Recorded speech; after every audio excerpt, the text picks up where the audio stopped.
Hey, what's up, guys? Welcome to the channel. My name is Joey, and this Saturday is UFC 263, and the fight card is absolutely stacked from top to bottom. Fun fights on the prelims, fun fights on the main card. You have Leon Edwards versus Nate Diaz in the first ever 5-round non-title, non-main event. In the co-main event, you have Devison Figueroa defending his flyweight title against Brandon Moreno in a rematch from last December, one of the greatest fights of last year, in my opinion. Then in the main event, you have Israel Adesanya versus Marvin Vettori for the middleweight title, a rematch from a fight that both guys fought earlier in their career, so that should be interesting. It's not the fight that most people wanted to see. Most people wanted to see Adesanya versus Whitaker too, but the timing didn't line up. And Vettori earned his title shot. He got a nice little streak going on, so I can't complain about him getting the title shot. But anyway, this is going to be my prediction video for Leon Edwards versus Nate Diaz. And I'm happy for Leon Edwards to get this fight against a guy who, has a decent name. But at the same time, I have some complaints. I'll get to them later in the video. But we all know what's going on with Leon Edwards. He was originally supposed to fight Woodley last year, and he lost out on a big opportunity when the whole pandemic struck, and he lost out on that fight. That was a massive opportunity. I know what people are probably thinking. It's easy to forget. Woodley's washed now, and Woodley's not in the UFC anymore. But at the time, Woodley had just came off his loss to Kamaru Usman, former champion. That was a big fight for Leon Edwards to prove himself. And Gilbert Burns, who took the fight on short notice after Leon couldn't make it to the United States, ended up earning himself a title shot. That's why he got the fight in February of this year against Kamaru Usman, based off his win last year against Woodley, because he was originally supposed to fight Usman last summer, and then he fell out, and then it got moved. But anyway, back to my prediction for Leon Edwards versus Nate Diaz. I am going with Leon Edwards by third round TKO. And, Leon's last fight was against Bilal Muhammad, and it was a no contest. But he was looking great in that fight, in that first round, up until the eye poke in the second round. Bilal was a short notice opponent. We all know Leon Edwards was supposed to fight Hamzat Chimaev in December, then in January, then in March. Finally, the UFC decided to give, Leon a short notice replacement against Bilal Muhammad. And everything was looking good. And supposedly, according to Dana White, Leon Edwards was going to get a title shot with a win over Bilal. The travesty of the eye poke happened. Muhammad was unable to continue. So the fight goes down as a no contest. So I don't know if you technically want to count it or not, but Leon Edwards, had an 8-fight win streak snapped by Bilal Muhammad. Now it's a no contest. This is his last, fight officially. But I think Leon Edwards is going to get it done against Nate Diaz. And I love Nate Diaz. I think he's a savage. This guy is looking for tough fight after tough fight. Not a lot of guys were lining up to fight Leon Edwards. Colby turned the fight down in March. Short notice, so I don't blame him. But, nobody is really clamoring to fight Leon Edwards. He's just so well-rounded. And I think in this fight, Leon Edwards is just going to get it done. I think he's going to, batter Nate Diaz on the feet. I think, if you look at their skill sets, Leon Edwards just has such a variable of attacks. He has great leg kicks, great body kicks, great head kicks, great jab. He's fast. He's got decent power. He's not a big finisher, but I think, the size differential, because Nate is not a real welterweight. Everyone said, oh, Nate's a welterweight. Conor went up to welterweight and fought Nate. But Nate's a career lightweight for the most part. He's fighting at welterweight now because he has a big enough name where he's like, you know what, fuck it, I don't feel like cutting weight anymore. He fought Anthony Pettis at welterweight, but Anthony Pettis is a true lightweight himself. And that's Nate Diaz's last win against Anthony Pettis. We'll get to that in a minute. But when you look at their skill sets, I just don't see how Nate, I don't want to say he's one-dimensional, but at least on the feet, he's incredibly one-dimensional. He doesn't mix in a lot of kicks. He's majority, boxing, pressure, volume style. And I think he's going to try it on Leon Edwards, but I just don't think it's going to work. Nate is so heavy on that lead leg, and Leon Edwards is going to kick that leg out from underneath of him. We've seen Diaz, both Diaz brothers exploit it multiple times with the leg kicks. And I know some Nate Diaz lovers and some Diaz brother lovers are going to cry, you're a Diaz hater. I am a huge fan of Nate Diaz. But when I started this channel and I'm making predictions, I've made a conscious effort to say, I'm not going to try to pick a guy just because I like him. I'm going to look what I perceive their skill levels to be. I'm going to look at their past opponents and past fights and try to give my honest opinion of who I think is going to win. And I just believe that Leon Edwards is just better everywhere, honestly. And even if, let's say, Nate Diaz was able to come out there and outstrike Leon Edwards, which I think is, not very high probability of that. Leon's the better grappler. Maybe not, he doesn't have better submission skills, but if he wants to, he can push Nate up against the fence, hold him there, take him down if he wants. I know this isn't super relevant, but, if you look back at the past fights, Nate Diaz fought RDA, and RDA controlled him and just dominated him every round. And Leon Edwards also fought Rafael Dos Anjos and was able to take Dos Anjos down, able to bully him in the clinch. And, I just really think Nate Diaz is biting off more than he can chew, fighting a true welterweight. Even Jorge Masvidal, who is a welterweight, he fought the majority of his career at lightweight, and he is a little bit undersized. Not crazy. That's a little bit of a stretch. But Leon Edwards is a full-on welterweight. He's a big guy. And I foresee this fight going down a certain way. I think Leon is going to batter him on the feet. I think he's going to mix in the clinch. I could even see Leon landing, a nasty elbow from the clinch exit. He does it a lot in his fights. And also, Leon is super tricky. He's constantly switching stances. He's throwing shots from all different angles. And I just don't know how Nate Diaz contends with that, Typically, Nate Diaz is just jabbing, throwing 1-2s. He's not mixing in any kicks. He's super heavy on that lead leg. His takedown defense isn't that great. If Leon wants to exploit him there, I believe he will. I think Nate Diaz's best path to victory, and I don't really see this happening because Leon Edwards has enough skills to negate the jiu-jitsu, but I think his best path to a victory for Diaz is maybe, he pulls guard or maybe he gets dropped. Leon Edwards gets careless, trying to ground and pound him in the guard, and Nate Diaz is able to pull off some type of miracle submission. But I just really don't find that very likely, I think Leon's going to be able to beat him up on the feet. He's going to be kicking him to the legs, kicking him to the body. And I think Leon is eventually going to land a head kick. I think he's going to hurt Nate, drop him, ground and pound, finish him off. It was hard for me to predict Nate Diaz to get finished because Nate Diaz is a guy who does not get finished at all. I believe the last time he was finished was against Josh Thompson, head kick right to the forehead.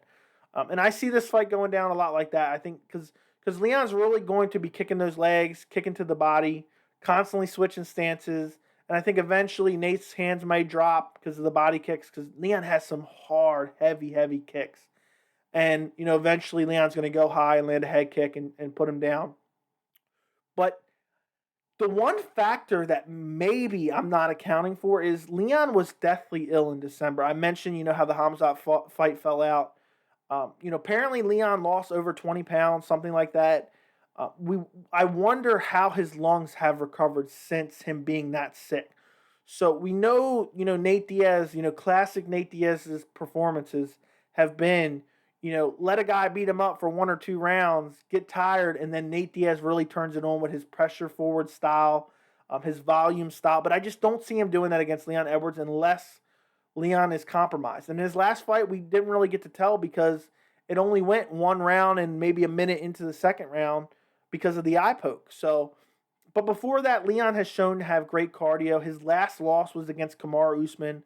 Up until the no contest, he was on an 8-fight winning streak. Nate's last fight was against Jorge Masvidal in November of 2019. I was actually there for that fight, and he hasn't fought since. And he took a pretty brutal beating against Jorge Masvidal. And I favor Leon Edwards to beat Jorge Masvidal as well. So, and not that I'm going off MMA math. I mentioned the RDA, the opponents in common. But, I just like to mention these things, but I don't really believe too much in MMA math because style makes fights. But just Leon's style is just going to be too much for Nate. And especially the size discrepancy. Leon is a big welterweight, and Nate is a career lightweight who just doesn't cut weight anymore. And if you go back, this is for the long-time fans. Nate originally dabbled at welterweight a long time ago, and he went up and fought Rory McDonald before Rory McDonald was the world beater he was at one point in time. And Roy just beat the shit out of him. He suplexed him over and over again. He ragdolled him. And I just think even if Leon Edwards, let's say I'm wrong about the striking and Nate Diaz somehow is the better striker. I think Leon Edwards will easily be able to grapple Nate, take him down, press him up against the cage, make it ugly, dirty boxing, and find that avenue to victory if he's not able to. But I really don't think that's going to happen. But even if everything's equal, the striking's equal, just all the skill sets are equal, Leon is just a bigger guy. So the bigger guy's going to win if all the skill sets are equal. So it's really hard for me to find a victory for Nate Diaz. I think Nate probably has the better jiu-jitsu, but Leon has good enough jiu-jitsu where he can kind of keep himself out of trouble. And I really don't think he'll follow Nate to the ground unless he thinks he's going to finish him.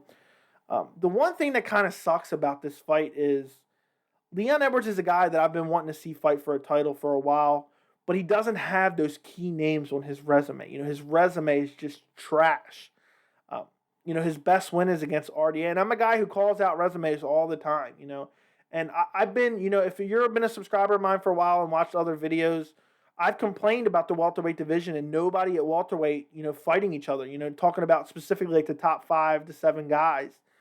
Finally, we're getting Gilbert Burns versus Wonderboy. But Leon hasn't fought any of those top guys. And maybe that's not his fault. Maybe it's partially his fault. I don't know.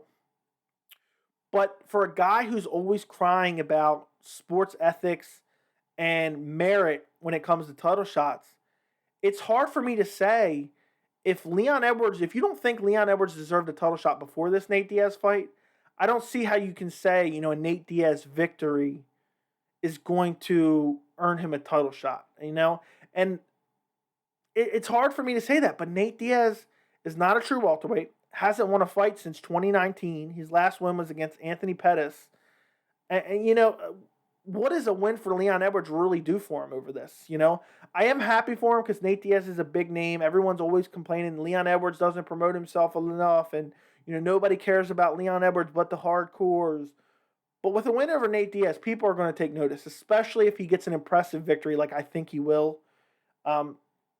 This will raise his profile a little bit, and maybe, just maybe, he'll be able to steal a title shot out of it because, and again, if you've seen some of my other videos, there's nobody in the welterweight division that you can make an argument 100% open and shut case they deserve a title shot right now. Welterweight is kind of up in the air. I think the most deserving would probably be Wonderboy if he does beat Gilbert Burns. In a perfect world, I would probably like to see Kamaru Usman maybe sit out till the winter. He's been a very active champion. Let him kind of sit on the sidelines till winter, take a little break.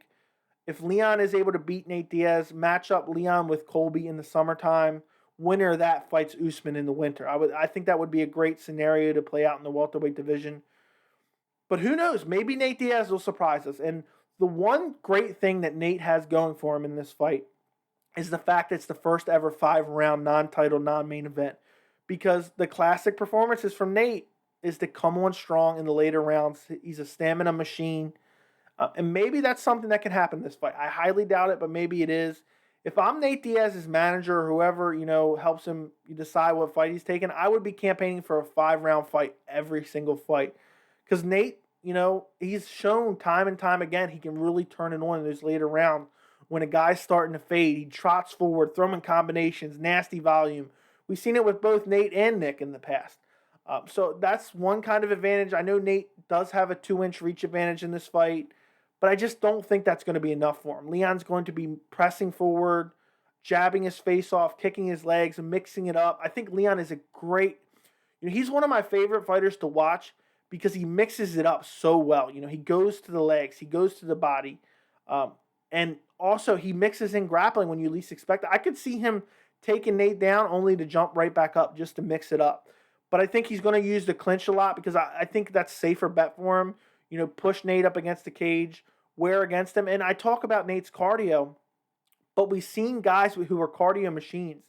If they take a significant amount of damage, that cardio changes. Look at a great example, Justin Gaethje versus Tony Ferguson.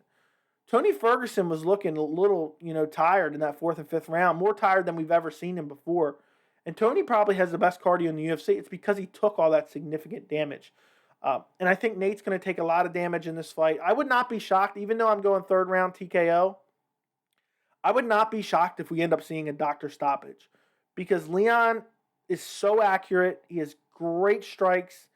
He mixes it up so well. And Nate just has so much scar tissue on his face That eyebrow is a constant issue. We've seen the fight against Jorge Masvidal get stopped because of it. And that eyebrow opens up every fight. Even though he's been off for a while, coming up on 2 years off, uh, I still think it's going to be a problem for him. And it's going to be a problem for him throughout his career. And we'll see. Leon Edwards may split that open. Who knows in the first round? I can totally see. I think I've already said this, but a clinch position where Leon's got him pressed up against the cage. Leon loves to exit the clinch and throw that elbow over the top. And I could see him splitting Nate wide open. And I just don't know what Nate has to offer for him. And let me just tell you this. If somehow Nate shocks the world and pulls off a victory against Leon Edwards, which there's been crazier. I know a lot of people are going to point to the Conor McGregor fight. I didn't think that was shocking the world. I picked Nate Diaz to win both those fights, and I think he got robbed in the second fight. I thought he beat Conor both times, but that's a discussion for another day. If Nate Diaz somehow pulls off an upset victory over Leon Edwards, he will definitely get the next title shot just because of his name alone. And Usman's going to be licking his lips at a potential Nate Diaz fight. Bigger money and easier fight, and you can't ask for much more. But I don't know, what Nate Diaz does after this fight. If he does, in fact, lose, like I think he will, he'll be losing 2 in a row. I think he'll always be a big name.